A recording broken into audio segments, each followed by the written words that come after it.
حضور صلی اللہ تعالی علیہ وسلم نے فرمایا جو شخص بیماری سے فوت ہوا، جو شخص، قربان جاؤں میرے محبوب نے بیماری کا نام ہی نہیں لیا، فرمایا کوئی بھی بیماری ہو، فرمایا جو آدمی بیماری سے فوت ہوا اللہ اسے شہادت کی موت عطا فرمائے گا، اور وہ عذاب قبر سے اور قبر کے امتحان سے بھی محفوظ رہے گا، اور حضور فرماتے ہیں اس کو صبح اور شام جنت کے باغوں میں سے رزق دیا جائے گا۔ جو کسی بھی بیماری سے مرا،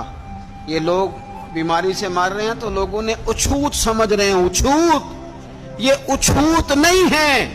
اس لیے کہ لوارث نہیں، یہ خدا رسول کے ماننے والے ہیں، تم انہیں اچھوت کہہ رہے ہو اور مدینے والے رسول انہیں شہید فرما رہے ہیں۔ حضور نے فرمایا جو بیماری سے مرے شہید ہے، وہ قبر کے عذاب سے محفوظ رہے گا اور جنت کے باغوں میں سے اللہ رزق دے گا۔ لوگ کہتے ہیں دیکھو جی بڑا تانگ ہو کے دنیا سے گیا ہے،